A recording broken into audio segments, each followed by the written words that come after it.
BMC News. Informação que gera valor.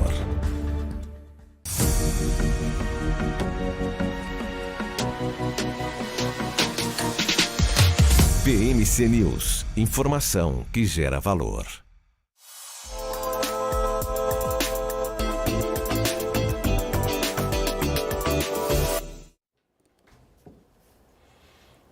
Olá, seja muito bem-vindo, muito bem-vinda ao BMC Market dessa quinta-feira. Hoje é dia 26 de outubro de 2023. Eu sou Felipe Nascimento, estamos chegando aqui com os principais assuntos, os principais destaques que estão movimentando o mercado financeiro. Num dia que a Bolsa Brasileira segue subindo 0,62%, chegando na marca dos 113.529 pontos, trazendo essa expectativa e a perspectiva bastante otimista do mercado brasileiro, descolando da movimentação que a gente tem visto no cenário internacional. Muito sustentado essa melhora no ambiente dos ativos financeiros aqui do Brasil por conta do IPCA 15, que foi divulgado logo pela manhã, mostrando uma melhora em serviços subjacentes, uma melhora na percepção da inflação.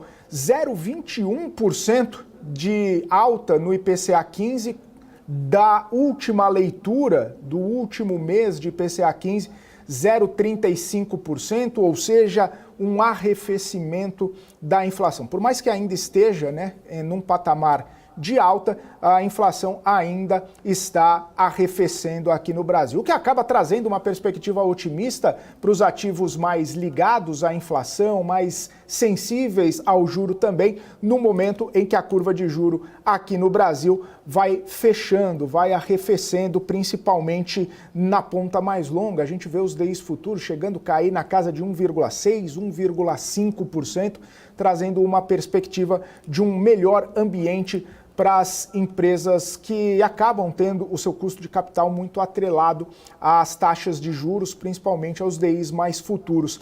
Olha só, Grupo Casas Bahia é a empresa que mais sobe no Ibovespa nesse momento, são 8,33%.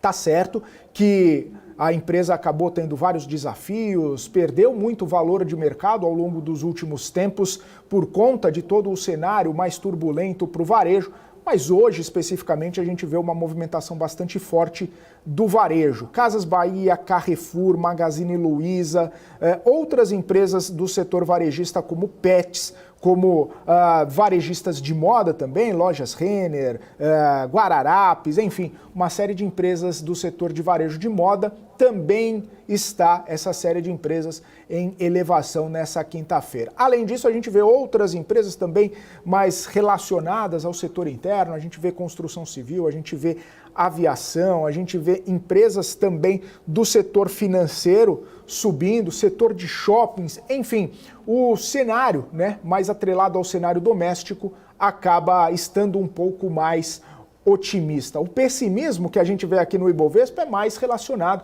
ao cenário externo, principalmente as empresas ligadas ao setor de petróleo.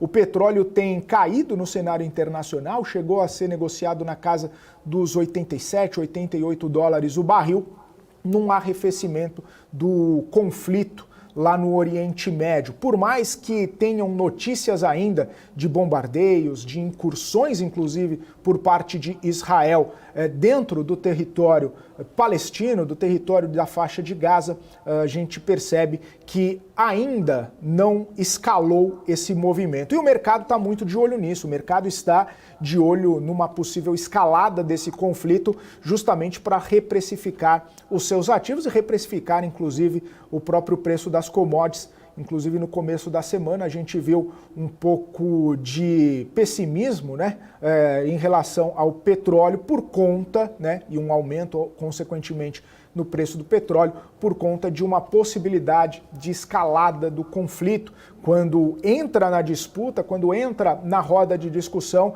a participação do Irã, inclusive com treinamento ou possibilidade até mesmo de um acobertamento dos terroristas do Hamas. O mercado ficou um pé atrás, o mercado precificou o petróleo em elevação, subiu mais de 2% ao longo do último dia e hoje já tem uma melhora nesse ambiente, o que acaba, obviamente, com a queda no preço do petróleo, implicando na queda também das ações relacionadas à commodity. A gente vê a Petrobras, né, perdendo praticamente 2,5%, Prio caindo, 3R Petróleo, PetroRecôncavo, as empresas ligadas ao setor de óleo e gás tendo essa movimentação mais de baixa no contexto dessa quinta-feira. O mercado brasileiro está bem direcionado para alta, mais de 0,6%, com esse otimismo por conta do cenário doméstico. E não se deixou contaminar com o cenário externo de mau humor. Hoje a gente teve informações vindas dos Estados Unidos e também da Europa que acabaram abalando os mercados nessas regiões. Nos Estados Unidos as bolsas seguem em queda, inclusive quedas um pouco mais aprofundadas, mais de 1% no S&P, mais de 1% na Nasdaq, sustentados aí por balanços, por temporadas de resultados um pouco mais avessas, né? Um pouco com guidance de crescimento, com guidance dos próximos trimestres ainda com o pé atrás. Essa movimentação das Big Techs ou das magníficas, como os analistas têm chamado, essa movimentação de baixa e de cautela acabou impactando nos mercados. Inclusive, a gente olha agora, Amazon caindo 2%, Apple caindo quase 3%, o grupo Meta do Facebook, do Instagram, do WhatsApp, caindo 2,75%, e a Microsoft, que já teve uma queda no pregão de ontem, hoje cai mais 3,3%. Quedas aprofundadas, quedas importantes que acabam trazendo os índices americanos para baixo também. Inclusive o próprio S&P, das suas máximas desse ano, que por volta ali do meio do ano, já caíram praticamente 10%. Esse índice, o S&P, já caiu cerca de 10% desde a sua máxima no meio do ano. Claro que as empresas de tecnologia acabaram sendo responsáveis, muito responsáveis, pelo crescimento do S&P ao longo, né, de todo esse ano, e a gente vê que com uma mudança de perspectiva sobre a economia americana,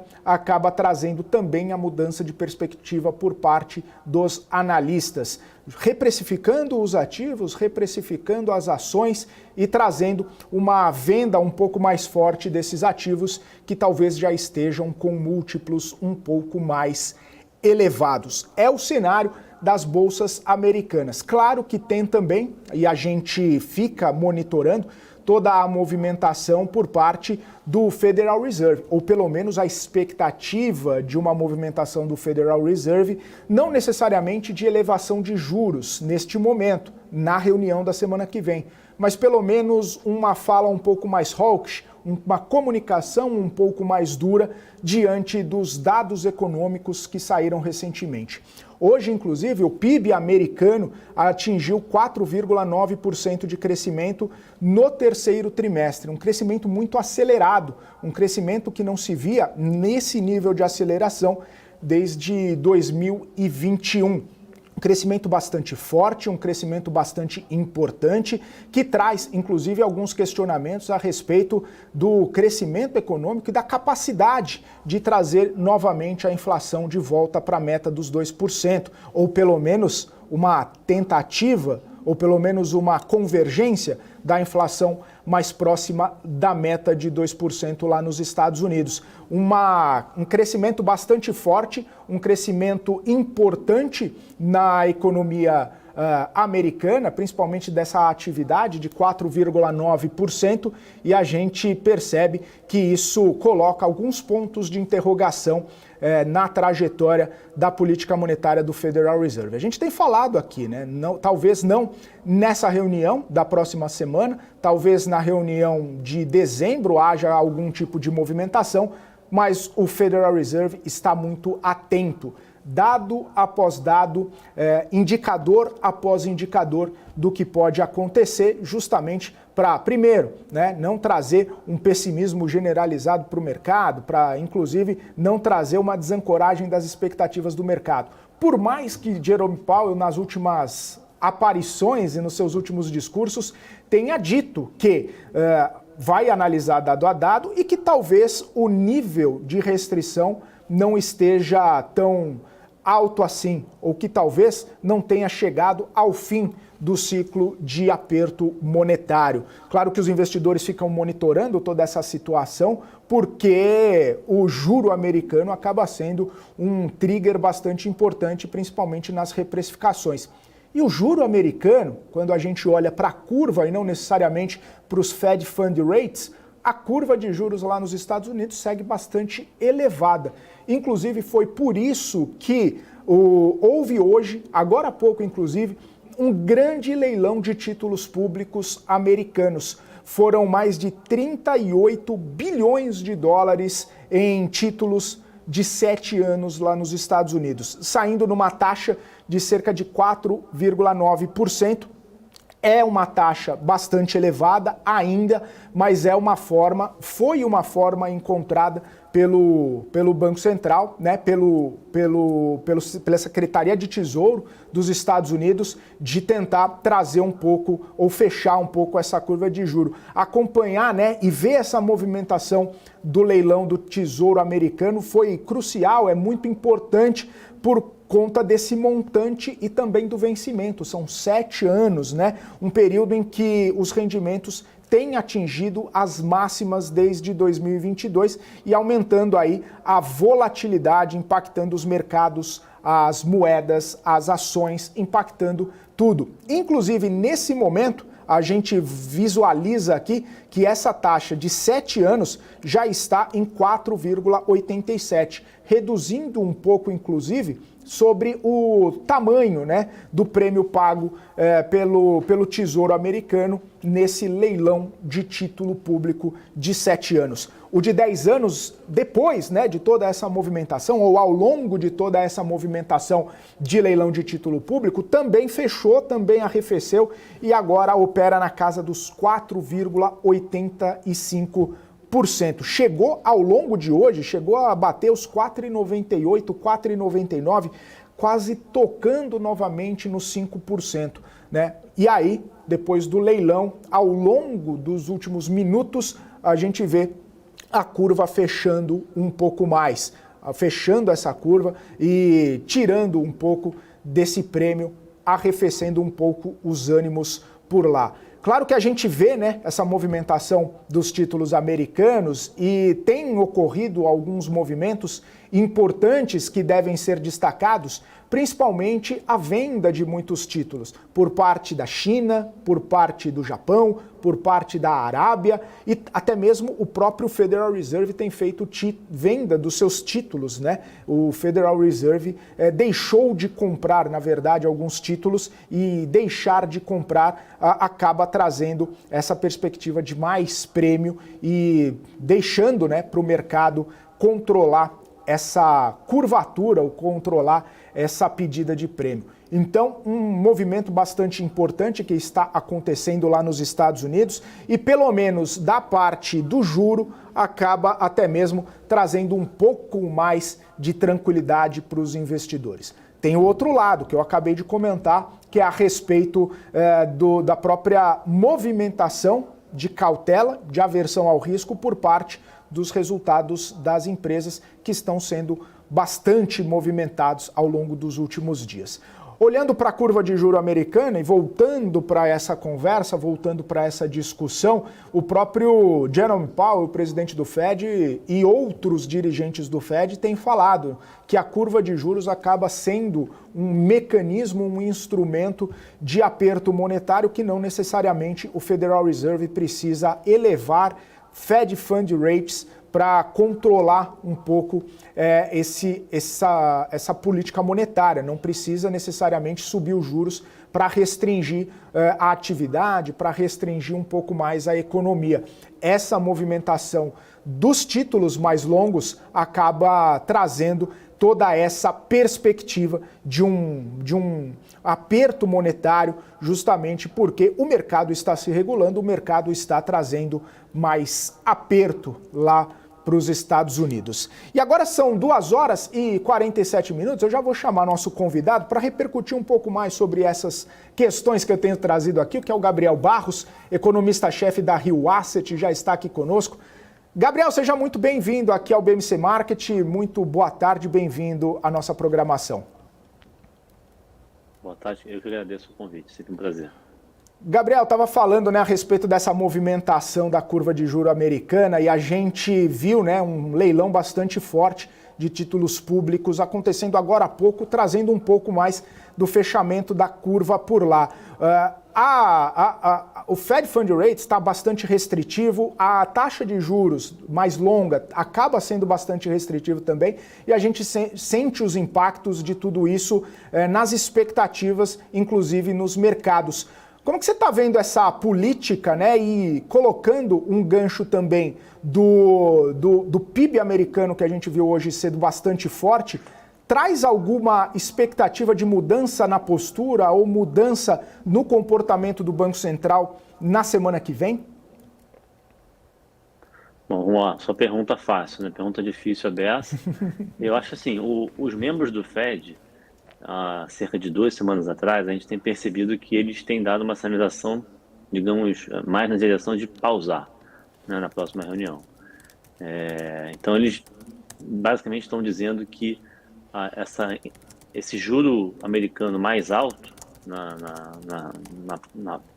na barriga da curva, né, pode fazer o serviço para o Fed de aperto das condições financeiras. Então, eles mudaram a leitura, né? Isso inclusive é um problema, eles toda hora estão mudando o ponto de referência, né? A comunicação. A gente tem um termo em inglês que é bom para resumir essa mudança constante, né, de objetivo, que eles ficam moving the goalposts. Toda hora eles, né, estão mudando, digamos assim, o objetivo e a comunicação com o mercado. Mas tomando como base a última comunicação dos membros do Fed, eles querem pausar, né, eles não querem dar a alta de 25 na próxima reunião, eles querem pausar na reunião de novembro, porque eles acreditam que a inclinação que a gente viu na curva de juros nas últimas semanas pode fazer o serviço de apertar as condições financeiras e isso desacelerar a economia.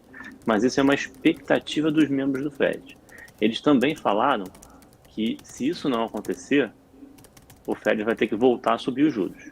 Então, a gente vai ter que basicamente acompanhar o que acontece com a economia no 4º trimestre e se esse aperto de condições financeiras vai de fato se transmitir para a economia, porque se isso acontecer, o Fed pode, digamos assim, se dar por satisfeito e não subir mais os juros. Mas como você comentou, o PIB do 3º trimestre veio muito forte. Os membros também falaram que se o PIB continuar forte, por isso que a gente tem que acompanhar os dados de atividade, se o PIB continuar forte, o Fed não vai ter jeito, vai ter que voltar a subir juros. Então é uma escolha de Sofia que o Fed vai ter que fazer nas próximas reuniões. Ou ele, digamos assim, não sobe os juros, né, e aí a gente tem um risco de tornar o processo inflacionário nos Estados Unidos mais inercial, né, você tem aquela espiral de inflação, e aí o aumento de juros que o Fed vai precisar fazer lá na frente vai ser ainda maior, ou o Fed fecha o olho, a economia está forte, ele não está conseguindo desacelerar a economia, colocar o crescimento abaixo do potencial, não está conseguindo trazer a inflação para 2%, ele continua subindo isso.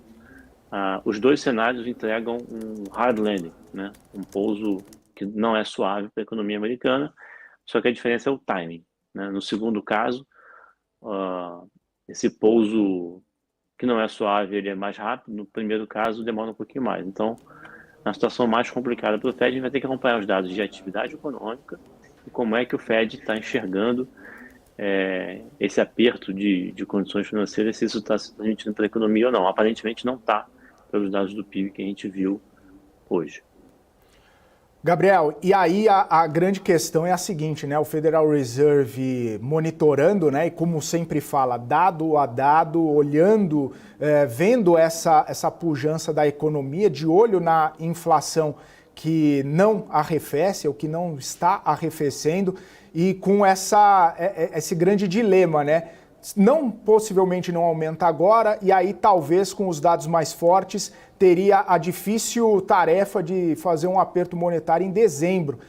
E aí, que tipo de mensagem poderia trazer para o mercado ou para a própria economia americana um aperto monetário no finalzinho do ano, quando está todo mundo tentando, né, fazendo projeções, buscando traçar metas, objetivos para o ano que vem, e aí vem um aperto monetário que pode trazer mais contração ainda, né, ou algum tipo de contração, algum tipo de impacto nessas projeções.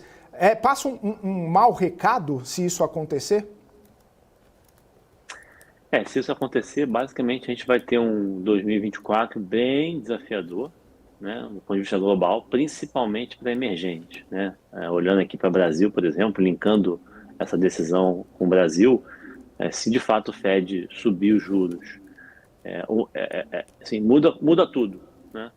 Você muda a taxa de referência, né? O juro americano é referência para o mundo inteiro. Naturalmente, os bancos centrais de todos os outros países, inclusive dos países avançados, tem que ficar, né, tem que trabalhar com uma política monetária mais apertada se o Fed continuar subindo os juros. Isso tem repercussões bastante relevantes, por exemplo, para o Brasil. O Banco Central teria um espaço bastante menor para reduzir a Selic, né, reduzir o juro aqui no Brasil, e aí isso tem repercussões naturalmente no câmbio, né, que tem o repasse para a inflação. Então, muda muito o cenário para 24, se esse tipo de coisa acontecer, e tá tudo caminhando para um 2024 com PIB fraco, né? A economia deve ter uma desaceleração. Já no quarto trimestre, a gente já deve ver uma economia americana bem mais fraca do que a gente viu hoje nos dados do terceiro TRI, porque tem uma expectativa de que no quarto trimestre, é importante lembrar disso, começa o pagamento das dívidas estudantis, né, dos americanos, estava suspenso. O pagamento está suspenso desde a pandemia e começa a ser pago agora no quarto trimestre. Isso vai retirar a renda disponível das famílias, né, com menos renda disponível para consumir. Isso deveria afetar negativamente o PIB americano no quarto trimestre. Também tem outro fator importante, que é aquela continha do excesso de poupança, né? Por conta da pandemia, as famílias americanas acumularam mais de 2 trilhões de dólares de poupança. Essa poupança vinha sendo queimada mês a mês, mas existia um excesso de poupança ainda.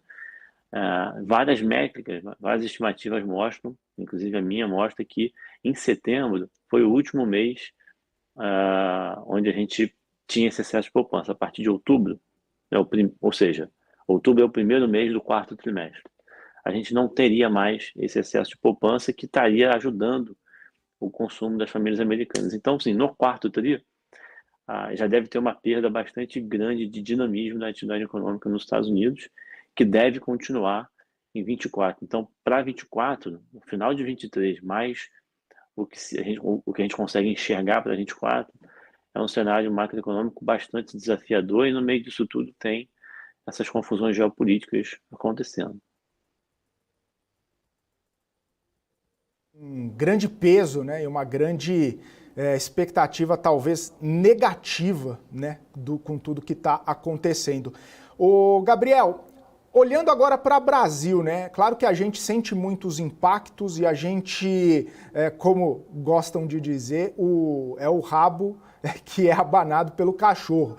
E a gente vê hoje um descolamento do mau humor internacional bastante sustentado por dados interessantes aqui no Brasil, com o IPCA 15, mostrando um arrefecimento da inflação, mostrando talvez até mesmo que o Banco Central brasileiro possa manter o plano de voo e até, de repente, pensar lá na frente numa aceleração do afrouxamento monetário. Você tem essa percepção? Você acredita que com os dados recentes que a gente está vendo no Brasil de desaceleração econômica, redução da inflação, a gente talvez um fiscal ali que possa ter um final não tão triste assim, com algumas pautas econômicas passando no Congresso, a gente tem essa capacidade de ver no ano que vem uma aceleração, de o Banco Central discutir cortes mais aprofundados, além do plano de voo até o fim do ano que a gente já imagina e já está traçado?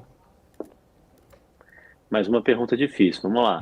No cenário base, olhando os modelos do Banco Central, quando a gente olha a inflação corrente, né? Os últimos números de inflação realmente vieram muito bons. Então, olhando os últimos dados de inflação e rodando o modelo do Banco Central, né, a função-reação do Banco Central, daria para ele acelerar o pace para 75 bips de corte. Então, assim, olhando o modelo. A questão toda é que tem algumas variáveis que não estão necessariamente no modelo que a gente incorpora, que podem deixar o Banco Central mais cauteloso nesse processo de redução de juros. Então, assim, olhando do ponto de vista meramente matemático, sem incorporar nenhum risco, daria para ele acelerar lá para o final do ano, porque a gente vai ter um PIB negativo no terceiro trimestre, a inflação está super benigna, os núcleos de inflação estão confortáveis, o índice de difusão está baixo, a inflação de serviços está bastante baixa para o seu padrão histórico. Então, a cara da inflação, não só o valor agregado, né, mas os componentes da inflação estão bastante benignos, o Banco Central teria conforto. O problema é o fiscal, como você falou. Mesmo o Congresso entregando um pedaço da agenda do Haddad, o Haddad pediu quase 170 bilhões de aumento de arrecadação para o Congresso, né? Mesmo que o Congresso aprove, por exemplo, o PL de subvenção do ICMS, que deve dar 35 bi, mais o ganho com as offshores e fundo exclusivo, a gente não vai estar falando de mais do que 50 bi. Ainda é muito pouco, né? Perto dos 170 que o Haddad precisa para fechar a conta do orçamento de 24. Então, mesmo com o Congresso ajudando, a gente continua com um problema, com um desafio fiscal para fechar essa conta no ano que vem. E nesse cenário global de desaceleração que a gente comentou, esses 170 bi podem ficar um pouco maiores, porque a desaceleração do crescimento global certamente vai bater aqui no Brasil. Se o Brasil crescer menos, tem menos receita recorrente, né? Tem menos receita ligada ao crescimento. Então, esses 170 bi pode ser um valor ainda maior. Então, a gente tem uma questão fiscal que o Banco Central precisa levar em consideração para acelerar ou não, né, para ter condições de acelerar ou não esse corte de juros, é uma variável. E a outra variável é, como a gente estava falando anteriormente, é o que o Fed vai fazer. Se o Fed continuar subindo muito os juros, fica difícil o Banco Central cortar demais os juros aqui, porque o diferencial de juros entre o Brasil e os Estados Unidos ficaria muito pequeno, e isso teria um efeito negativo no câmbio, né? O real seria... se o diferencial de juros cai muito, o real se desvaloriza, essa desvalorização gera um repasse para a inflação. Então, por isso que apesar de no modelo a gente enxergar algum espaço para o Banco Central reduzir os juros, né, nas próximas reuniões, principalmente nas de dezembro, em 75 bips, você tem esses outros fatores de risco, né, esse balanço de riscos, que não é bom, ele é negativo para o Banco Central acelerar. Então, o Banco Central tem que ser cauteloso nesse processo e botando tudo junto, né, avaliando tudo conjuntamente. É por isso que 50 bips é uma redução adequada, né? Dado o conjunto da obra, 50 bips parece ser super fair. Vai no seguro, né? Vai onde dá para fazer, né, Gabriel? Nessa resposta que você me deu para sentir que talvez a política fiscal, o fiscal aqui no Brasil ainda está sob risco, ainda a gente pode conversar mais, a gente ainda pode colocar alguns pontos sensíveis, alguns pontos de atenção na questão fiscal. De alguma forma, nessa sua percepção, as pautas que estão sendo endereçadas, ontem a gente viu a reforma tributária ser encaminhada, vai ser alvo ainda de muita discussão, mas as questões que foram colocadas lá e talvez até mesmo uma elevação da carga tributária ao longo dos anos, isso pode mais impactar negativamente do que positivamente essa trajetória da dívida brasileira, justamente por conta de a gente não ter tanta facilidade para compreender e até mesmo para colocar em prática muitas das mudanças que estão sendo propostas. Isso também pode contribuir para esse risco fiscal, Gabriel? Pode sim. Vamos pegar esse ponto aí, é bem importante. Vamos lembrar que na proposta de ontem do senador Eduardo Braga, que é o relator da proposta, a despesa com o custo fiscal com o Fundo de Desenvolvimento Regional aumentou em 20 bi, né? Então, na largada, é possível que a proposta ainda tenha novas mudanças, né? Mas a última versão que foi apresentada, né, que é a versão de ontem, a gente já tem 20 bilhões de reais de despesa adicional, de custo adicional. É verdade que também tem uma previsão, na versão de ontem, que o governo tribute. O governo também tem a autorização para aumentar a carga tributária sobre a extração de petróleo e minério de ferro, né? Se isso acontecer, isso pode eventualmente acabar compensando esse aumento de 20 bi com custo de desenvolvimento regional, né, com o aporte que o governo federal vai precisar fazer. Mas o fato é que a despesa para o governo federal sustentar a reforma tributária está ficando cada vez maior. E a gente está se distanciando de uma reforma tributária de livre texto, né, uma reforma tributária prática internacional, que era proposta lá originalmente do Bernard Arnault, né, a PEC 45, ela, na versão original, ela era a proposta ideal, né? Aquela sim era a reforma que eu gosto de dizer que é a first best, é a melhor que a gente tinha. Depois a gente tentou fazer um mix com a outra proposta do Senado, que era a PEC 110, aí piorou a qualidade da reforma, né? A gente ficou com uma reforma subótima quando a gente tentou fazer essa fusão. A versão que foi aprovada na Câmara, ela piorou ainda mais, né? A gente lembra o tamanho, né, a quantidade de exceções que foram criadas ali aos 45 do segundo tempo para que a proposta fosse aprovada.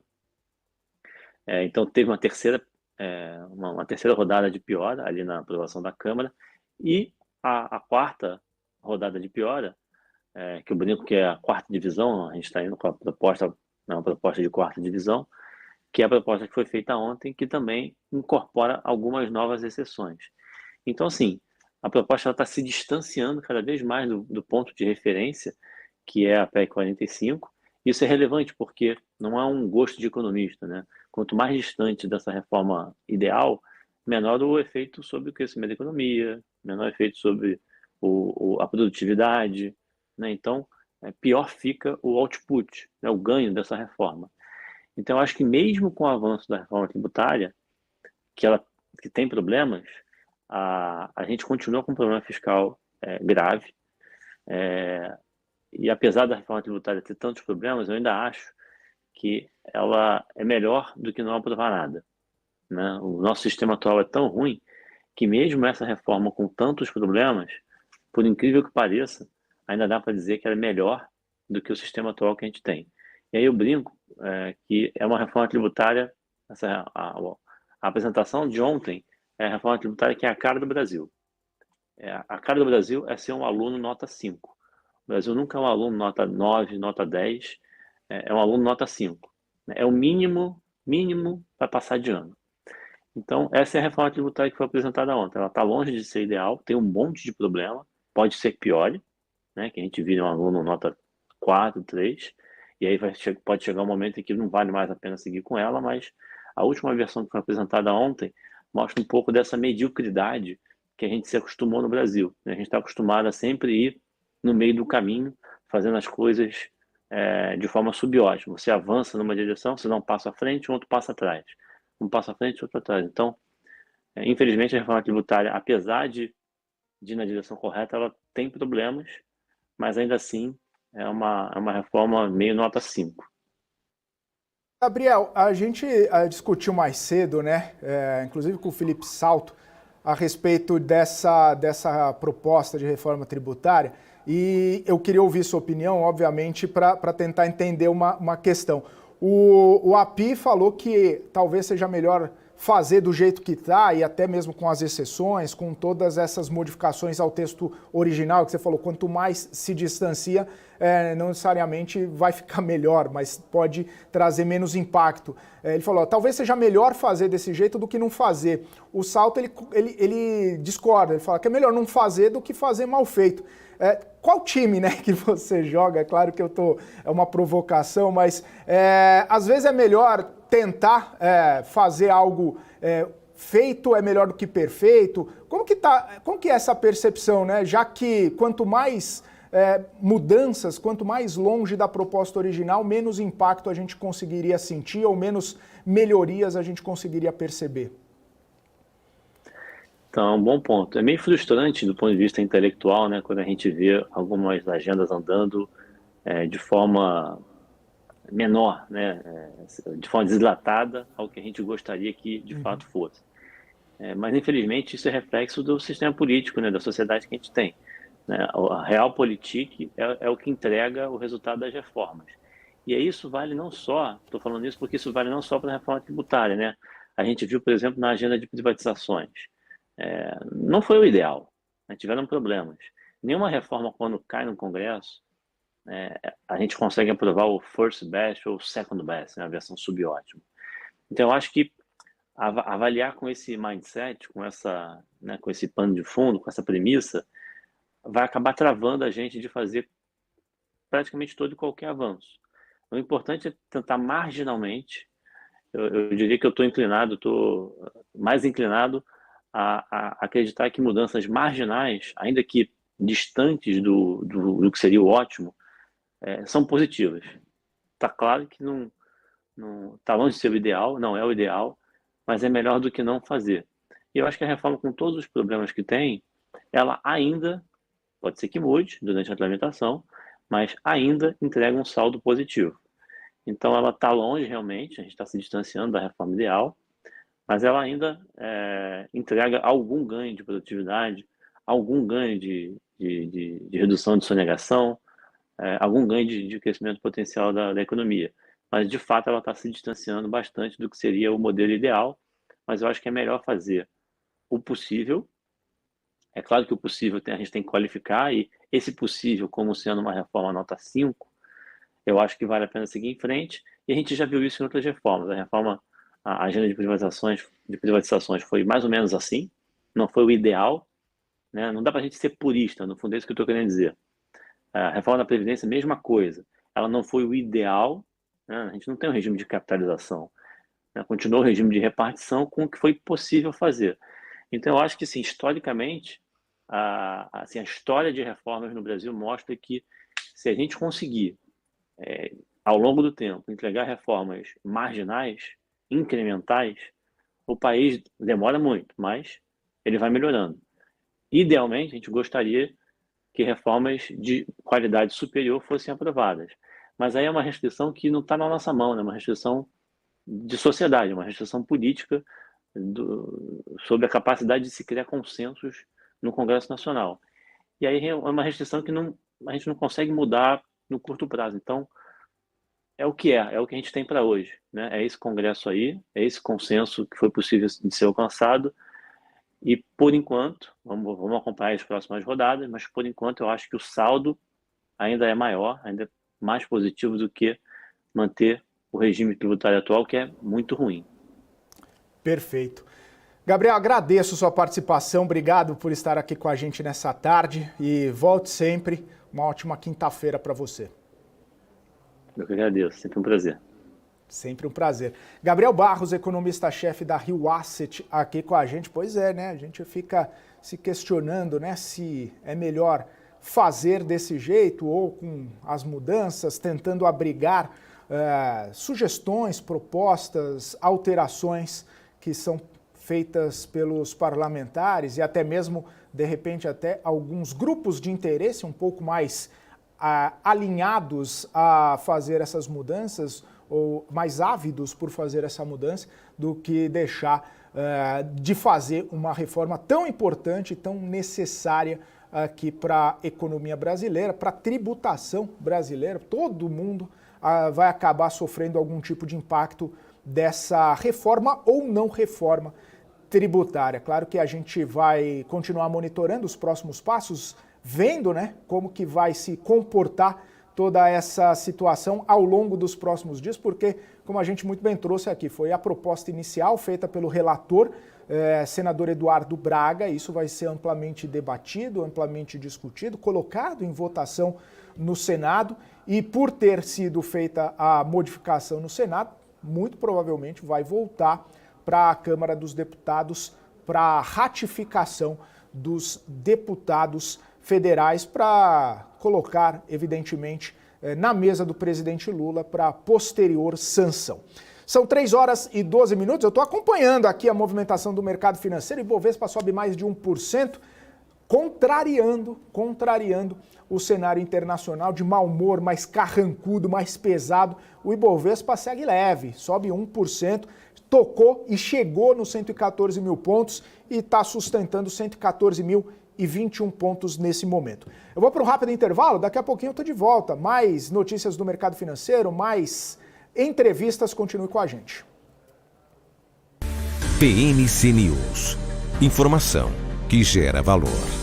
O que impacta a economia e o mercado global. Aqui no BMC News você acompanha em tempo real a abertura do mercado e todas as movimentações do mundo dos investimentos. Notícias acompanhadas de opiniões de grandes especialistas para ajudar você na melhor tomada de decisão na hora de investir. Eu, Paula Moraes, estarei com você de segunda a sexta, às 9h30 da manhã, no BMC News. PMC News. Informação que gera valor.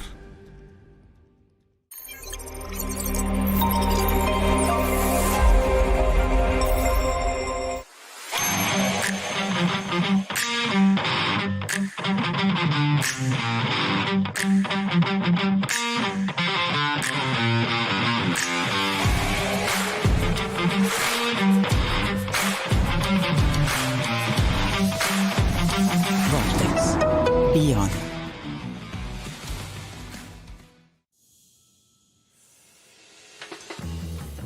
Eu sempre busquei a excelência.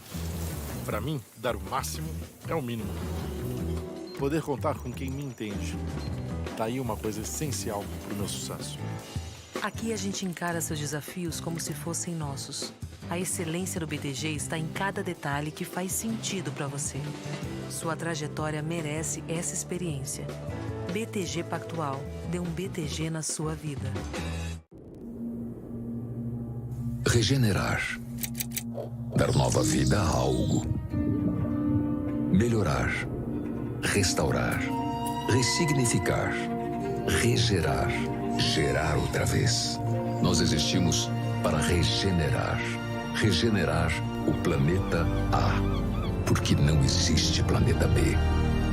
Ambipar. A líder em gestão ambiental. PMC News. Informação que gera valor.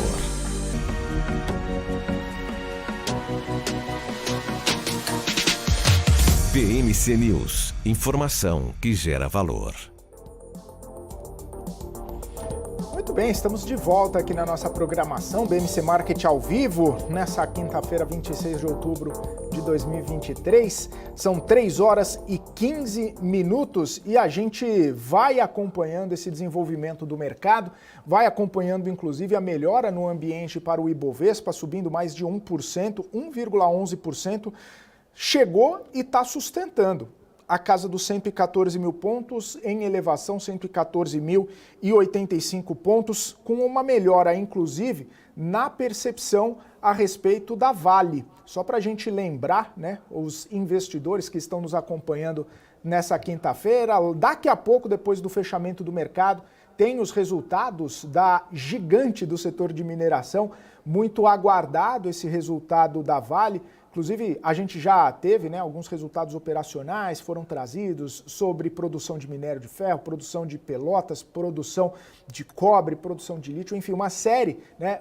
os próprios metais básicos, como são chamados, né, alguns tipos de produto negociados pela Vale, mas justamente essa expectativa do resultado financeiro da Vale acaba movimentando esse mercado. A Vale, que estava subindo 0,5, 0,6 até agora há pouco, inclusive no começo do pregão chegou a negociar praticamente no 0 a 0, em alguns momentos passando para o patamar negativo, já sobe 1% agora.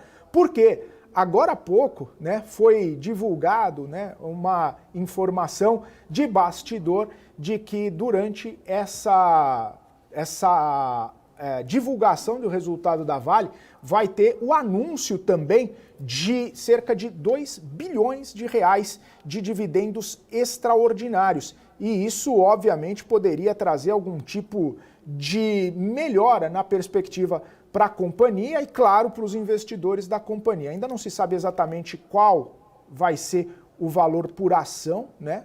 O valor para cada ação que o investidor tem, mas 2 bilhões de reais seria mais ou menos ali o valor de dividendos extraordinários. Essa notícia de bastidor, divulgada agora há pouco, inclusive por fontes do broadcast, essa notícia trouxe um pouco mais de ânimo para os investidores de Vale, que já está sendo negociado a R$ 64,52. Olhando para a dinâmica, né, das empresas que mais têm peso e relevância no Ibovespa, Itaú sobe 2%, Bradesco 1,4%, Banco do Brasil 0,84%.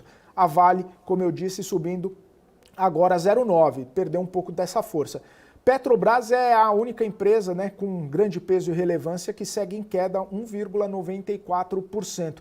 Claro que Petrobras ainda repercute bastante toda aquela questão de governança, além, é claro, da situação envolvendo o petróleo no cenário internacional. O petróleo que segue em queda, o petróleo que segue sendo negociado na casa ali dos $88 o barril. E isso, claro, acaba afetando os preços da companhia, não só da Petrobras, mas também toda a questão envolvendo PRIO, 3R Petroleum, Petro Recôncavo e as empresas que acabam negociando, né, bastante o petróleo. Então, tem uma série de informações também a respeito da própria Petrobras, porque nessa quinta-feira o presidente da Petrobras se encontra aí com o ministro de Energia da Arábia Saudita para discutir algumas parcerias, né, com o governo árabe. Então, Jean Paul Prats está lá com o príncipe Abdulaziz bin Salman Al Saud, dizendo que está em conversa com a Arábia para fazer algum tipo ali de parceria no setor de óleo e gás, falando sobre a força do setor, inclusive, perspectivas bilaterais, caminhos para os países e os caminhos que os países estão percorrendo ali para promover a transição energética dentro das possibilidades de cada realidade. Essa foi uma postagem feita pelo presidente da Petrobras, Jean Paul Prats, nas redes sociais, dizendo que os sauditas estão expandindo seus negócios pelo mundo e o Brasil pode ser um grande parceiro desse processo. Inclusive a Petrobras que chegou, né, o próprio CFO da Petrobras chegou a anunciar que tem interesse em investidores chineses para auxiliar ou para financiar a exploração da margem equatorial lá no Amapá, a margem equatorial que até o momento não teve nenhum tipo de liberação por parte do IBAMA. A única liberação de margem equatorial feita até o momento foi no Rio Grande do Norte, na bacia Potiguar. Essas são as informações e, claro, né, a gente falou das empresas que mais estão puxando o índice, ou que mais tem peso e relevância no Ibovespa, mas a gente vê uma movimentação bastante forte das empresas que têm ali uma sensibilidade um pouco maior ao juro, né, e também à inflação depois dos dados do IPCA 15, trazendo ali essa perspectiva mais otimista, né, para a inflação, algumas reprecificações, inclusive, trazendo a inflação cada vez mais para perto do centro da meta. Por mais que o teto seja 4,75, as expectativas de muitos economistas estejam na casa dos 4,5%, a gente percebe que, dependendo de como for a movimentação inflacionária, a gente pode ter ainda melhora um pouco mais nesse ambiente inflacionário. Portanto, as empresas mais sensíveis acabam tendo essa perspectiva, acabam tendo essa movimentação. Bom, vamos falar um pouquinho mais, né, sobre esse IPCA, os impactos e os reflexos nas empresas da Bolsa, com o Vitório Galindo, head de análise da Quantsat, já está aqui conosco. Vitório, bem-vindo aqui ao BMC Market. Muito boa tarde para você. Tudo bem, Felipe? Boa tarde. Prazer estar aqui com vocês de novo. Tudo jóia. O prazer é todo nosso. Vitório, estava comentando, né, essa movimentação do Ibovespa, a gente vendo muitas das empresas mais sensíveis ali à curva de juros, sensíveis também à questão inflacionária, tendo um momento muito bom, muito importante no Ibovespa hoje. Como que você está vendo esse pregão especificamente, né? Justamente por conta de um fato, né? Por conta de um indicador que saiu hoje, trazendo um otimismo para muitas das empresas que têm passado por turbulências, têm passado por desafios, têm passado por momentos um pouco mais delicados ao longo dos últimos meses. Como é que você está vendo essa movimentação? É para o investidor abrir um sorriso discreto ou ainda é melhor ficar um pouco pé atrás? Acho que sim, né? Acho que é para abrir um sorriso discreto, sim. Ali de março até junho, mais ou menos, a gente teve um bom rally, né? Principalmente dessas empresas ligadas e atreladas mais aos juros, inflação e etc. E isso acabou se deteriorando e tendo uma queda também depois bem forte dessas empresas de agosto em diante, né? Mais em setembro e esse último mês. Muito, acho que por medo, né? Da inflação não arrefecer tão cedo, daquela taxa de juros ser mais limitada, né, até onde o Banco Central poderia ir.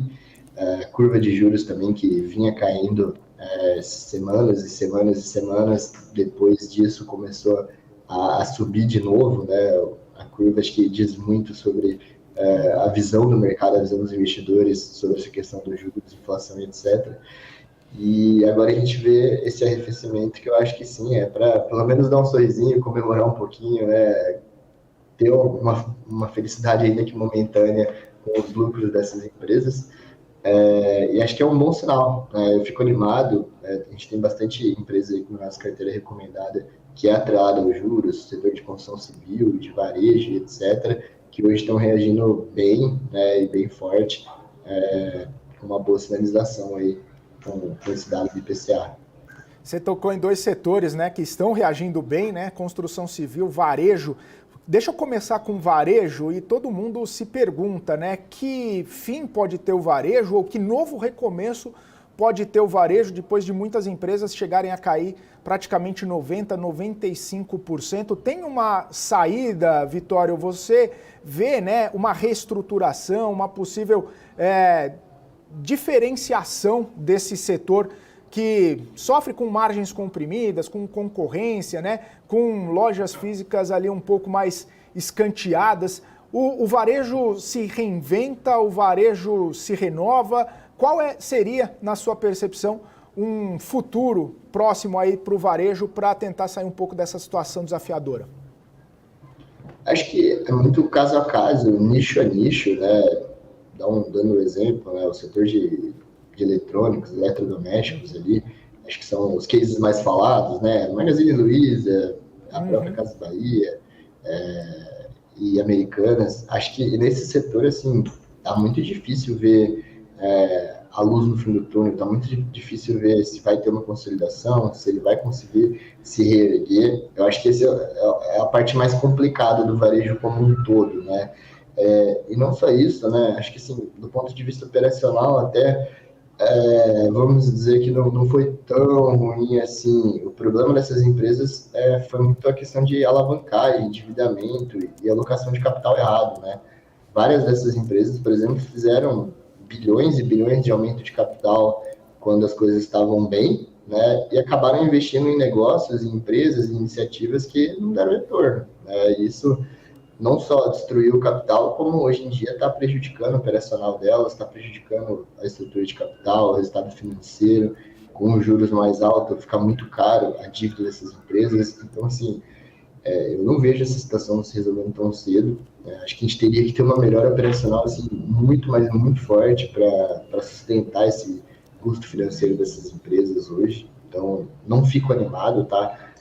Acho que é um pouco de alívio, né? Lógico, em termos de despesa financeira, quanto mais os juros caem, mais barato fica essa despesa financeira. Mas, assim, longe de começar a olhar para a retomada do setor, para crescimento de lucro, coisas do tipo, né? Acho que é mais uma questão ainda de sobrevivência ali. Quem sobreviver, acho que já está bem melhor que as demais, né? Alguém deve ficar pelo caminho. Mas acho que tem outros nichos ali, por exemplo, o varejo de moda, e até a parte de supermercados, né? que tem um pouco mais de resiliência, tem um pouco mais de margem, um pouco mais de manobra ali, né? A gente está vendo a competição com as chinesas, por exemplo, na parte de varejo de moda, mas assim, essa competição já existe faz alguns anos, né? 2020, 21, 22, etc. A gente já está convivendo com isso há algum tempo. Então, acho que é meio normal essas empresas se adaptarem à nova realidade, enxugarem custos, revisarem o formato das operações, estratégia, etc., e retomando a rentabilidade ao longo dos trimestres, né? Não acho que a gente vai ter as mesmas margens que tinha no passado, quando não tinha essa concorrência, mas acho que dá para ter ali uma operação, de certa forma, saudável, né? Com margens ainda relativamente boas. É um setor cíclico, é um setor muito competitivo. Historicamente, no Brasil, é um ciclo de ganha dinheiro, quebra, ganha dinheiro e quebra, né? A gente não vê varejistas durando muito tempo aí, historicamente. Então, assim, aquelas que costumam se adaptar, fazer o dever de casa, enxugar os custos, rever a operação e continuar operando, no longo prazo elas acabam saindo na frente, né?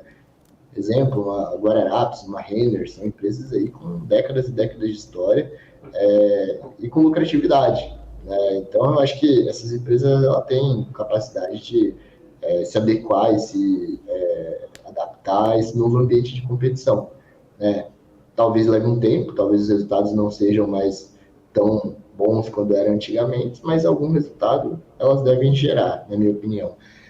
Teve o setor de supermercados, né? Acho que pós-pandemia também foi um setor muito resiliente, acabou se dando muito bem e hoje está sofrendo bastante, né? A competição se acirrou muito nesse setor. Mas tem alguns players, né? Exemplo do Grupo Mateus, que acabam atuando em nichos, né, de mercado. Então, por exemplo, lá no Nordeste, que ela acaba tendo uma vantagem competitiva e uma competição não tão acirrada quanto aqui no Sul e Sudeste, onde tem vários outros players, onde a competição é muito mais difícil, né? Então, por isso que acho que tem que olhar caso a caso, nicho a nicho. Grupo Mateus que tá abrindo loja atrás de loja, né, Vitório? A gente foi essa semana, inclusive, li um relatório, mais uma loja aberta, senão, quase 250 lojas já abertas. Tá surfando um mar azul na região onde está baseado, né? Saindo um pouco, né, desse eixo que a gente fala das varejistas de alimentação, Carrefour, Pão de Açúcar, né? Que acabam se concentrando mais na região sul-sudeste. Até mesmo o Zafari, né, lá na região sul, saindo desse eixo, está surfando um mar azul, na sua visão, o Grupo Mateus? Eu acho que sim, né? Acho que eles têm um track record aí, um histórico muito bom. É uma empresa de dono, né? Uma empresa familiar, uma empresa que faz isso naquela região há muito tempo. Tem vantagem competitiva, seja a localização dos centros de distribuição, dos imóveis, né? Por exemplo, que você citou das lojas que eles estão abrindo. Em momentos de crise, a própria Riachuelo comentou isso, né? Eles conseguiram abrir lojas em pontos que antigamente era muito caro. Quando todo mundo está ganhando dinheiro, quando todo mundo está bem, eles não iam conseguir aquela loja, naquela localização, naquele shopping. Acho que o Grupo Mateus é a mesma coisa, né? Eles conseguem comprar imóveis e abrir lojas em regiões que antes não sei se era tão atrativo do ponto de vista de retorno financeiro, investimento naquela região, naquela loja.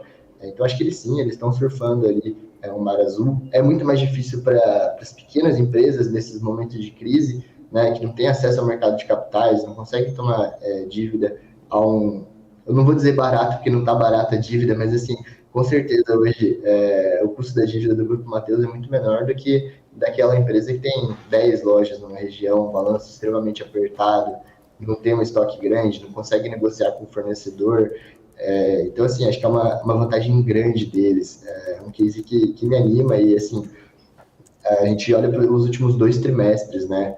Enquanto o resultado dessas empresas do Sul, Sudeste, que você comentou, continuam piorando e sendo bem ruins, a gente vê já o Grupo Mateus conseguindo começar a rampar os resultados dessas novas lojas e ter crescimento de resultado, né? Quando todo mundo está indo bem, os caras estão lá, o lucro está crescendo. Que empresa hoje no varejo brasileiro que a gente vê isso, né, no estado em bolsa? Acho que é uma exceção aí entre todas.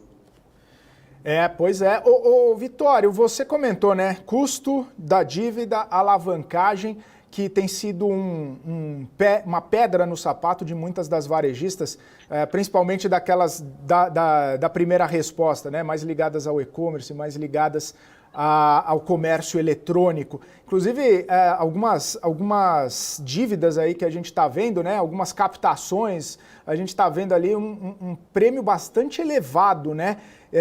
Justamente por conta desse custo da dívida, por conta também, de repente, de um cenário tal, um pouco mais avesso, né? Quando a gente, desde aquela questão das americanas e tudo mais, o crédito ficando mais raro. Nesse cenário, né, essas empresas, quais as alternativas, né, para ter uma melhora, uma desalavancagem, ou pelo menos para tentar renegociar a dívida? Talvez o custo esteja proibitivo demais e aí as empresas tentando fazer mais follow-on e, enfim, alguma outra alternativa para se manter no negócio? Olha, acho que é uma pergunta de milhões, né? De bilhões aí. Quem souber responder e resolver isso vai ganhar muito dinheiro com essas empresas. Mas acho que passa muito pelo ponto que você comentou, né? Chegou num ponto que o custo da dívida está tão alto, o spread está tão alto, que o custo de capital do acionista, né? Que não deveria, em tese, né, ser maior do que o da dívida, ser mais baixo, desculpa, do que o da dívida, acaba sendo. Então, as companhias acabam tendo que optar mesmo pelo follow-on, pelo aumento de capital. A gente viu a Casas Bahia fazer esse movimento recentemente, e até assim, olhando para o tamanho da dívida, olhando para o vencimento, olhando para a geração de caixa, para a sequência de prejuízos que a empresa está tendo, nem sei se foi o suficiente, né? Nem sei se para por aí, se foi o único follow-on que ela vai ter que fazer. Eu acho que vai ter que fazer mais. A própria Americanas, né, em recuperação judicial também, já há alguns meses aí negociando a questão do aumento de capital, a renegociação dentro da RJ, acaba que não tem para onde correr, né? Os bancos, os credores não querem emprestar dinheiro, e assim, se eles se dispõem a emprestar, é um custo muito alto, e já é quase naquele racional do assim, pô, eu vou emprestar um dinheirinho ali, mas eu sei que a chance de eu não receber é enorme. Então, para valer esse risco, eu vou ter que cobrar um juros extremamente alto, né? E eu não acho que eles estão errados. Olhando para o resultado dessas empresas, olhando para a operação dessas empresas, a Magazine Luiza, nos últimos 12 meses, aí, tem 900 milhões de prejuízo acumulado, né? Está com valor de mercado de 9 bi, 10% do market cap da companhia. É muito relevante, né? Se isso continuar a se repetir ao longo dos próximos trimestres e anos, acho que não tem outro caminho. Casas Bahia também, né? São bilhões aí de prejuízo acumulado. Americanas, a gente nem sabe qual é o tamanho desse prejuízo, porque os balanços não foram divulgados ainda, né? Mas, assim, olhando para o tamanho da dívida, é óbvio que essa empresa consumiu caixa ao longo dos últimos, não sei se nem 3, 4 anos, talvez 10, 15 anos. Criou-se uma dinâmica no setor ali de canibalismo, né? Todo mundo consumindo caixa, todo mundo destruindo patrimônio na concorrência, na competição. Acho que quem se beneficiou, no fim das contas, foi o consumidor, né? Que teve um produto, uma guerra de preços tão grande ali entre as concorrentes que acabou ficando mais barato para o consumidor. Eu não vejo outra saída aí, a não ser o follow-on mesmo, para continuar vivo, né? Mas o que elas vão fazer lá na frente para retomar essa rentabilidade, eu acho que vai ser uma questão muito cíclica do capitalismo, né? Alguém vai ter que ficar pelo caminho, essa dinâmica de competição, de canibalismo tem que acabar em algum momento, né? Todo mundo tem que voltar a ter margens, no mínimo, saudáveis. No mínimo, rodar a operação no 0 a 0. Não diria nem ser lucrativo, mas no 0 a 0. Hoje em dia está negativo, né? A margem das empresas é negativa, elas queimam caixa, elas destroem patrimônio. Se continuar nessa dinâmica, acho que não sobra ninguém. Pois é, se continuar na dinâmica, não sobra ninguém, como outras varejistas ao longo do caminho que ficaram, né? Você muito bem comentou, talvez algumas fiquem aí pelo caminho. Ô Vitório, logo no comecinho da nossa conversa, você citou 2 setores, falou de varejo, falou de construção civil, que acabam tendo, né, essa percepção um pouco melhor com esses indicadores, com essa sensibilidade a juros, inflação um pouco mais tranquilas, né? Eu queria falar um pouquinho a respeito da Moura do B e até resgatando um pouco da conversa que a gente estava tendo com o Grupo Mateus, né? Que é uma outra construtora, também fora um pouco do foco aqui, Rio-São Paulo, né? Mais sul-sudeste, e que também tem tido um olhar um pouco mais diferente assim por parte dos investidores, possibilidade de crescimento, avenidas, inclusive, de crescimento regionais bastante interessantes. Como que você vê, né, esse crescimento, essas possibilidades nesse ambiente que a gente está conversando? É um case que a gente gosta também. Hoje é a maior posição na nossa carteira recomendada, é a Moura, por 2 motivos, né? Ali no final do ano passado, quando a gente estava olhando para o setor, na verdade, com eleição e etc., com juros lá em cima, ainda nos falava em quando ou quanto seria o corte de juros, quando que a inflação ia arrefecer. A gente olhou para um modelo de negócio no setor mais resiliente, com barreira de entrada, com vantagem competitiva, que é o caso da Moura, que você comentou, por conta da região, né? Uhum. Ela está no Nordeste, ela não está concorrendo com todas as outras empresas listadas na Bolsa, aqui no Sul, Sudeste, até um pouquinho no Centro-Oeste ali.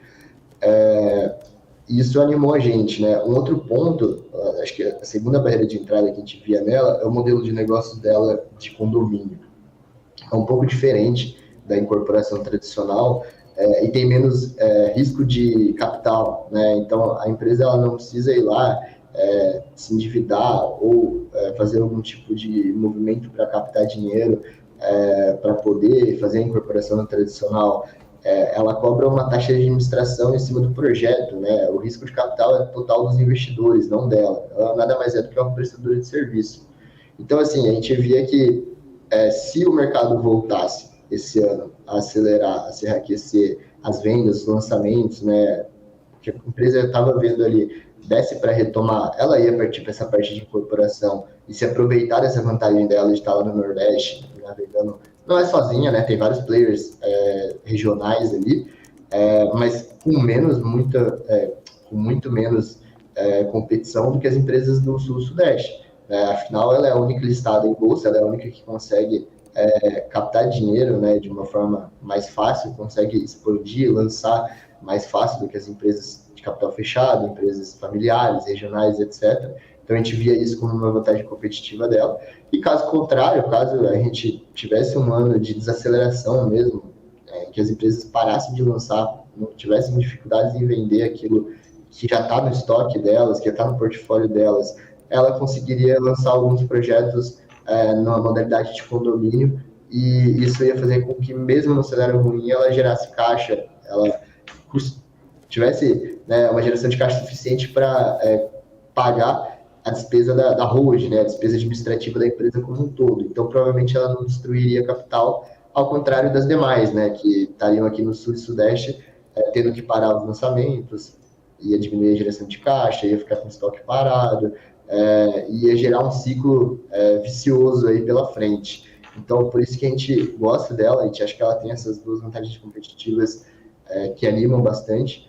E o que a gente está vendo agora é ela lançando bastante, lançando novos projetos, entrando em outros estados e capitais ali no Nordeste que ela não atuava antes, e vendo, né, projetos assim, e demanda até dos investidores e, enfim, consumidores lá da região por novos projetos, até por projetos que ela não atuava antes, mais voltados para o média renda, mais voltada para imóveis de veraneio, né, por assim dizer. E a demanda segue bem, os resultados crescentes, o lucro dela bom, a gente vê até esse lucro crescendo para o ano que vem, negociando bem abaixo do valor patrimonial, então com um desconto bem grande, falando em termos de múltiplo de preço-lucro, aí, se nada mudar, né, se tudo continuar como está, a gente vê a empresa negociando abaixo de 4, 5 vezes o lucro para o ano que vem, algo bem interessante. Hoje ela negocia ali na casa de 0,7 preço-valor patrimonial, então basicamente você está comprando R$1 de patrimônio por 70 centavos, né? Então acho que tem todos esses pontos que animam a gente na tese. Vantagens competitivas, valuation atrativo, e até mesmo se a gente começar a ver, de fato, a inflação arrefecendo mais forte, juros caindo mais forte, talvez um crescimento além daquilo que a gente está imaginando e tem de estimativa por aqui. Boa, maravilha. Estava até olhando aqui, abri o gráfico para ver, no ano subindo 77%, Vitório, um crescimento bastante importante. Isso no ano, né? Se a gente for pegar do low lá, deve estar subindo um pouquinho mais, porque lá para março, como você muito bem comentou, engatou um ralizinho ali e foi embora. Maravilha. Obrigado, então, pela sua participação. Obrigado por estar aqui com a gente no BMC Market. Volte sempre, viu, Vitório? Um abraço para você. Ótima quinta-feira.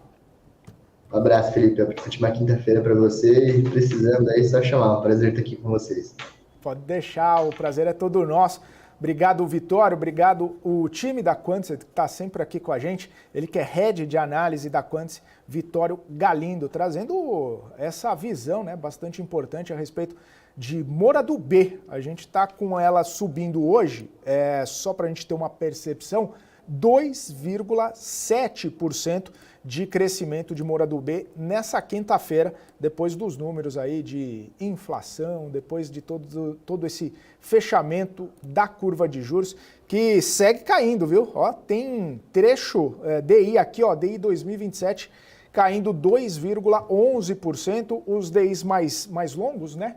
A curva um pouco mais, a ponta mais longa da curva, chega a cair 1,7% até 1,9% nessa perspectiva de fechamento da curva, também por conta do cenário, não só, né, por conta do indicador, por conta do IPCA 15 que saiu mais cedo, mas também a gente já está vendo esse movimento desde ontem, né, esse desdobramento da pauta econômica lá no Congresso Nacional, que está trazendo uma melhora nesse ambiente da curva aqui para o Brasil. Ontem a gente viu, inclusive, esse movimento, né, quando as coisas acabaram deslanchando, quando houve a percepção de que haveria votação, quando foi apresentado o projeto, né, a proposta de reforma tributária no Senado, quando foi colocada em votação a proposta de tributação de fundos offshores e exclusivos. Isso acabou fazendo com que a curva fechasse um pouco, a percepção do risco fosse um pouco mais dirimida, e a gente viu ontem a curva que estava em elevação acabar fechando em queda, fechando a curva e fechando o pregão em queda na curva também, o que acabou até mesmo proporcionando uma melhora no ambiente para algumas empresas. Ontem até chamou atenção, né? A gente falava de Magazine Luiza, o pregão inteiro na queda, e aí no finalzinho virou sinal e acabou fechando em alta. Coisas do mercado, né? Coisas do mercado financeiro. São 3 horas e 44 minutos. BMC Market vai agora para um rápido intervalo. Você que está nos acompanhando aqui na Pay TV, também no nosso canal do YouTube, no portal bmcnews.com.br. E claro, você que nos acompanha no Profit da Nelogica, continue com a gente, porque o BMC Market volta já já.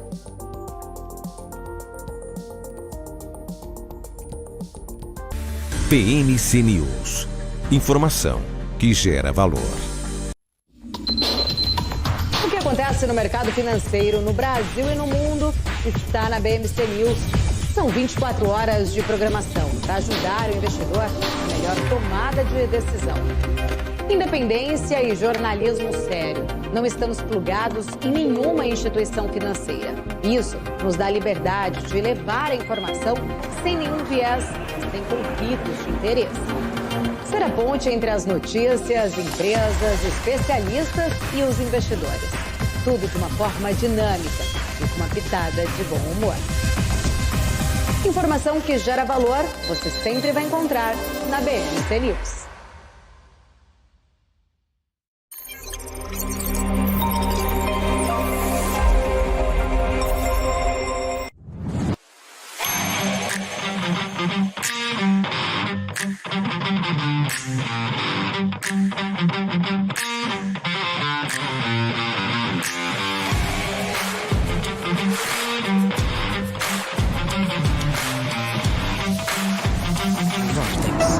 Beyond. As empresas que fazem parte do seu dia a dia estão em uma das maiores bolsas do mundo, a Nasdaq. E a boa notícia é que você pode investir nessas empresas diretamente pela Avenue, sua corretora nos Estados Unidos. Com os dados das ações dos Estados Unidos fornecidos pela Nasdaq em tempo real, o cliente Avenue pode acessar diretamente as maiores bolsas do mercado americano. Entre neste mercado de tecnologia e inovação. Acesse avenue.com.br/Nasdaq e seja bem-vindo ao mercado global. A Pado traz soluções de segurança e tecnologia se reinventando diariamente, proporcionando experiências inovadoras. Uma empresa totalmente brasileira, feita por brasileiros, que não tem medo de mudar. Mudamos para questionar e transformar. Estamos sempre em busca do novo. Um novo lugar, um novo jeito de evoluir, uma nova porta para abrir e ampliar horizontes. Pado, garantindo a sua segurança. PMC News. Informação que gera valor.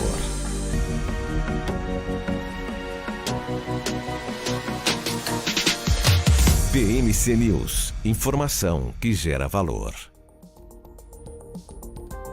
De olho aqui na movimentação do mercado, estamos de volta, BMC Market ao vivo nessa quinta-feira, hoje é dia 26 de outubro, são 3 horas e 47 minutos, acelerando os ganhos, hein? Ibovespa subindo 1,32% nesse momento, se consolidando na casa dos 114 mil pontos, 114.297 pontos, Ibovespa vai que vai, né? Contrariando tudo e todos, né? Já que a gente tem uma movimentação de queda no cenário internacional, a gente já vinha de um fechamento em queda das bolsas europeias por conta de todo o cenário, né? Por mais que o Banco Central Europeu tenha mantido a taxa básica de juros por lá, né?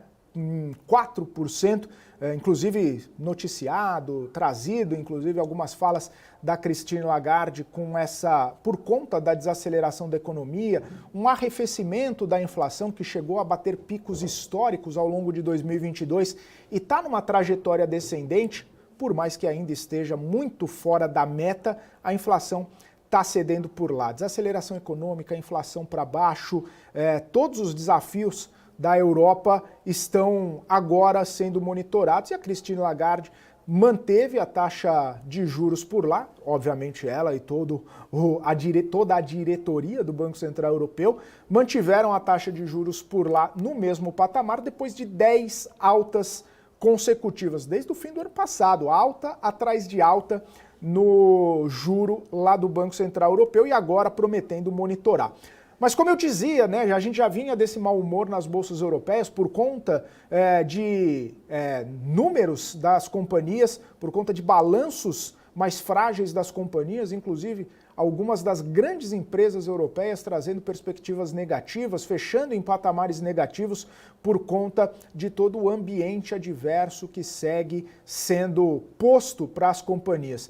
Não só adversidades por conta do cenário econômico, mas também por alguns cenários competitivos. A própria Mercedes-Benz, né, fechou o dia hoje um pouco mais complicado, uma queda bastante importante, com o foco, com o radar na entrada, na concorrência dos veículos elétricos. Vendeu menos, tem menos projeções, né, tá com um pouco mais de complicações a Mercedes-Benz depois da entrada forte dos veículos elétricos, principalmente os vindos da China, concorrendo muito com essas grandes companhias europeias. Então a gente já via, né, as bolsas europeias num fechamento um pouco mais pesado, né? DAX na Alemanha fechou uma queda de 1,08, FTSE no Reino Unido 0,81, CAC na França fechando numa queda de 0,37%, e nos Estados Unidos os índices acelerando, né? Até mesmo as perdas, por mais que o S&P chegou a perder mais de 1%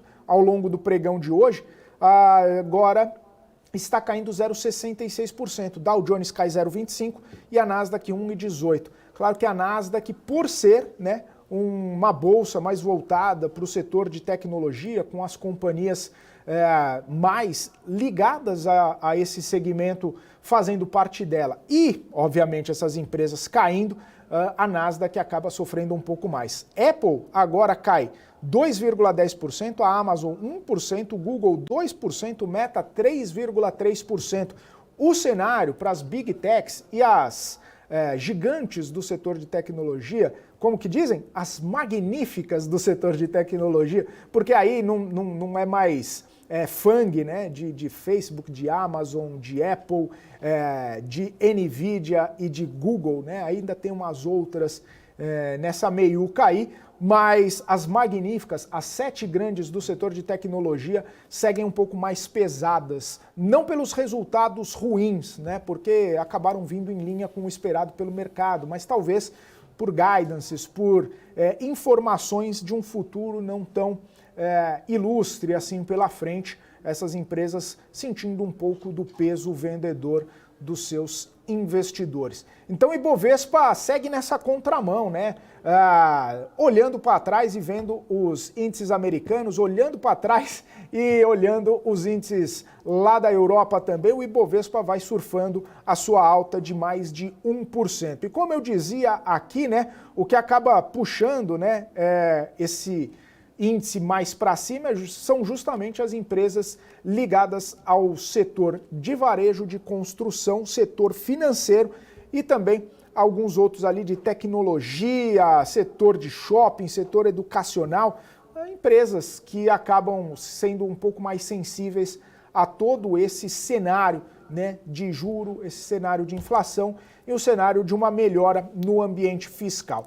Inclusive, agora há pouco saiu uma informação importante, porque todo esse projeto, né, de offshore, todo esse projeto de tributação de fundos exclusivos foi aprovado na Câmara dos Deputados e agora foi para o Senado Federal para ele ser apreciado. Inclusive, o líder do governo no Congresso, o senador Randolph Rodrigues, disse que esse projeto ele vai passar pela Comissão de Assuntos Econômicos do Senado e que a expectativa é que a matéria seja votada nas próximas 2 semanas lá no Senado.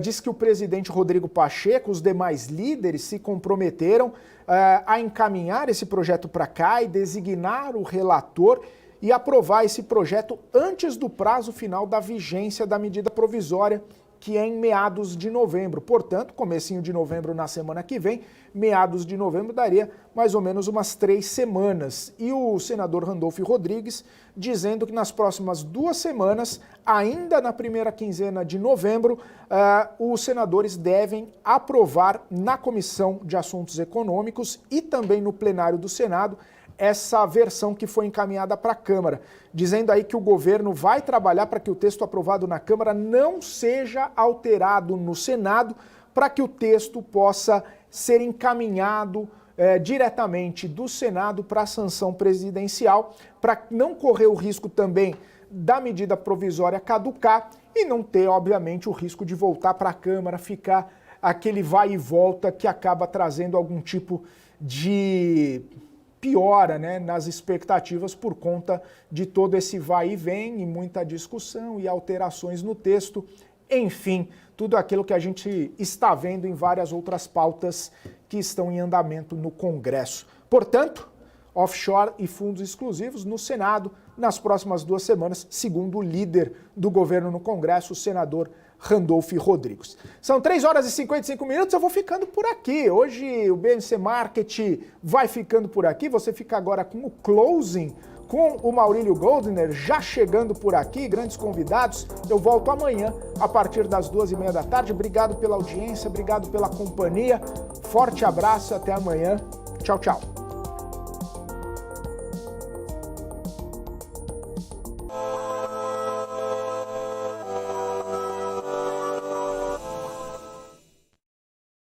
BMC News.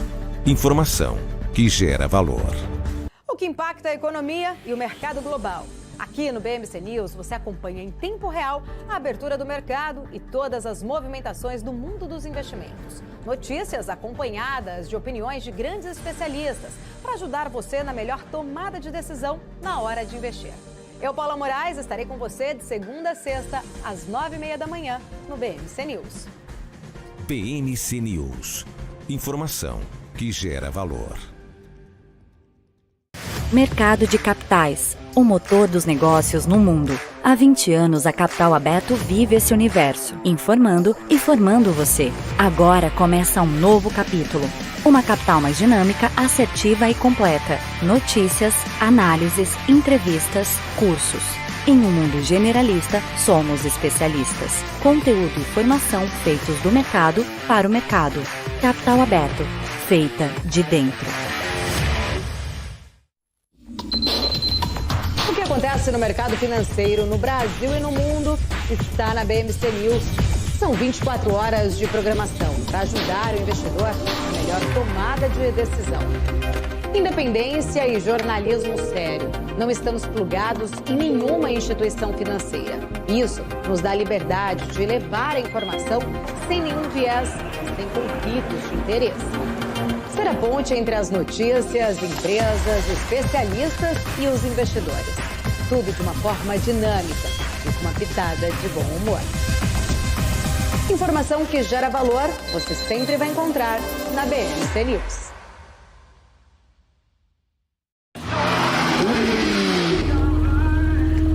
Boa volta. Cara, demais. foi boa. E aí, Ju, tá curtindo? Espera aí, Razia, que eu tô só baixando o novo aplicativo da EQI pra abrir minha conta. Mas você não precisa fazer isso com calma? Não, é facinho. Deve ser até mais rápido que essa sua volta. Mais rápido do que minha volta de Porsche. Você duvida? Baixa o aplicativo. Amigos da EQI. E vai se criando um clima terrível no autódromo de Interlagos. Vamos acelerar. De um lado, temos Luiz Razia. Do outro lado, temos Julia Václavik. Bora, Razia. Precisa melhorar esse tempo. Tá no papo, tá no papo. Haja coração, meus amigos. Como ela tá indo, Nelsinho? Ela já fez o reconhecimento facial. Razia acelera pelo mergulho e vai se aproximando da subida dos boxes. Olha a Júlia finalizando. Vai ganhar, vai perder. Perdeu! Ganhou! Mas, na verdade, quem ganha mesmo é você, que consegue abrir sua conta na EQI Investimentos tão rápido quanto o tempo que você levou para assistir esse filme aqui. Você sabe quanto custa estudar na escola mais cara do mundo? Essa escola, além de ser a mais cara, é também uma das mais antigas da história. Localizada na Suíça, ficou conhecida como a Escola Real por ser uma escola-castelo da dinastia familiar local. O campus do Instituto Le Rosey se assemelha a um resort de luxo e conta com 2 residências, a de verão e também a de inverno, com aulas adaptadas para cada uma dessas épocas do ano. Além da Suíça, a escola conta com um campus na França. Entre os ex-alunos, há membros da realeza,